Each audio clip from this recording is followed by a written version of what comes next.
ओसा प्यास न भाग ही जब लग धसे न आब। ओस के चाटने ते प्यास नहीं समाप्त हो सकती। प्यास बुझाने के लिए ते 2 गिलास गट गट पीने पड़ेंगे। ऐसे ही जो साधना तुम करते हो, पहले हम क्या साधना करते थे, काली सूखी सी ऐसे गिल्ली सूखी घी में जोत बनाया करते और वो कट्ठी बनाकर धरते थे 10 15 20 महीने के लिए।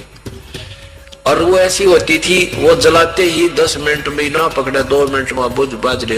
आधी देर तक लाते लाते हुआ मंत्र भी पूरा ना हुआ करता, वो जो जाने थे वो करते थे, वो तो भी बंद हो जाती थी। और फिर 100 रुपए का मंगलवार ना प्रसाद बूंदी बांट देते थे।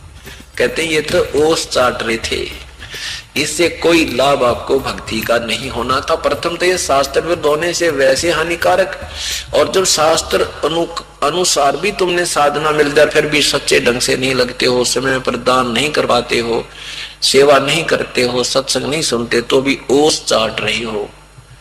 ओस चाटने तो बात नहीं बनाई, तो गिलास गट गट पीने पड़ेंगे। सेवा भी करनी होगी, दान में भी आपने बढ़ चढ़कर हिस्सा लेना पड़ेगा। आप समझ लो कि जैसे पीछे किसान बीज बीजता है, चाहे कितना गरीब किसान है, और उसके बच्चों के लिए खाना भी आहार अन्न नहीं है, वो उधारे लेकर के बच्चों को खिला रहा है या मोल लेकर खिला रहा है, उसी में से बीज अवश्य बीजता है। और बीज नहीं बीजेगा तो वो और महाकंगाल हो जाएगा। ऐसे ही हम चाहे कितने ही गरीब नजर आते हैं, अपना परमात्मा के नाम पर दान धर्म पाठ अवश्य करते रहना होगा, और यही आपको आबाद करेगा। अब अनजान लोग कहते हैं, जो सत्संग को नहीं समझ पा रहे, वो एक आध कह देता है, कहां से लाऊं इतने पैसे, मेरा तो खाने का भी गुजारा नहीं होता। वो बातें भी आपकी ठीक है, क्योंकि हम कंगाल हो गए। साहूकार होने का तरीका तो यही है कि बीज तो बीजे पार पड़ेगी, और आप सच्चे हृदय से पुकार करोगे, परमात्मा आपकी व्यवस्था भी बनाएगा, आपके आने वाली आपत्तियों को टाल देगा। आप कति गरीब हो और आपका छोरा बीमार हो गया, लड़का बीमार हो गया, और आपको डॉक्टर ले जाना पड़ेगा, किसी भी रिश्तेदार से अड़ोसी पड़ोसी से 2-4 हजार रुपए जेब में डालकर जाए पार पड़ेगी। और मनमाने 2 दिन में वो 2000 रुपए आपके 4000 लग जाए 1 मिनट में, वो तो लगाने ही पड़ेंगे, क्योंकि अपना बेटा बेटी जो बीमार है उसके लिए तो खर्च करना ही पड़ता है। तो परमात्मा आप पर ऐसी आपदाओं को, ऐसी आपत्तियों को, आने वाली आपदाओं को टालेगा।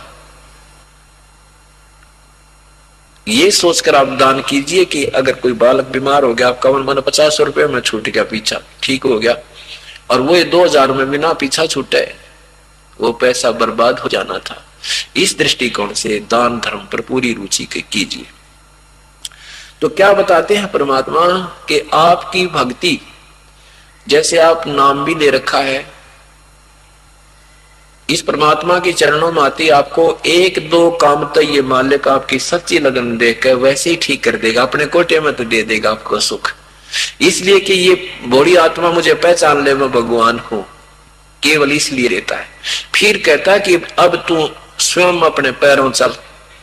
बच्चे को उंगलियां पकड़कर चलाते हैं, अगर वो पैर रखना शुरू कर दे तो उसने 50-100 फुट घुमा देते हैं, और वो पैर 1-2 बार उठाकर फिर कति लटक जाए, हाथा गपसनुड़े पटक देते हैं, बैठा रहे तो नहीं चला। तो परमात्मा पहले तो हमें उंगली पकड़कर चलाते हैं, और फिर जो चलता दिखा फिर उसने और घुमा देते हैं दूर तक, तो फिर हमने खुद ही चले पार पड़ेगी।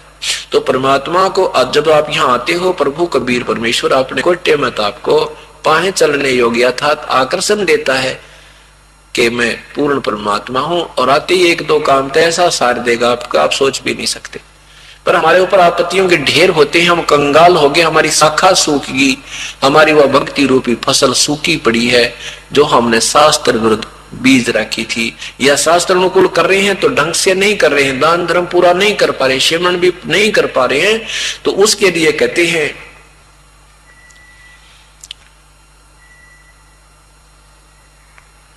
उसके लिए विवरण दे रहे हैं परमात्मा के गरीब दासियों साका सुख बीज न बोया ढूंगे नु। अब जैसे आपको मार्ग भी ठीक मिल गया, संत भी मिल गए, और आपने नाम भी ले लिया, तो आपने ढंग तो विधि नहीं पूर्ण रूप से इसकी ढंग से साधना नहीं की, दान धर्म सेवा में सिमरन में गहराई तक नहीं गए, अच्छी तरह डट कर नहीं भक्ति की, तो कहते हैं फिर यह भी फसल तेरी सूखेगी। गरीब दासियों शाखा सुख है, बीज न बोया डूंगे नु गहरे। कहते कई बार कहते थे किसान भाई, मैंने ये कहना न सोची थी, सिंचाई अच्छी हो रही है और ऊपर घना गहरा बीज ना बोया, फसल उगी को ना, सूख गया। तो गहरा बीज हमेशा गहरा ही बीजा जाता है। तो कहते हैं गरीब दासियों शाखा सुख है, बीज ना बोया डूंगे नु गहरे। ढूंगा माने गहरा, यानी अच्छी तरह जिस अतिथि में वो उगना होता है उस प्रक्रिया से नहीं बीजा तो भी आपकी खेती सूख जाएगी। तो क्या बताना चाहे परमात्मा ने कि पूर्ण परमात्मा की भक्ति करने मात्र से ही आपका कल्याण होगा, उसका कोई विकल्प नहीं है। आदर अनादर करो क्यों ना कोई, और मम संत शरण जगत जान छोई। मेरी शरण में आके चाहे तुम्हारी कोई इज्जत करे चाहे बेइज्जती करे, तुम चिंता ना करियो। और मेरी शरण में जो आ गया तो बाकी जगत तो समझो राख है, ये बकवास देख रहा करते हैं। पर आने दो मेरा समय, कहते हैं कल पे कारण कौन है, कर सेवा नी काम, और मन इच्छा फल देऊंगा जो पड़े मेरे ते काम।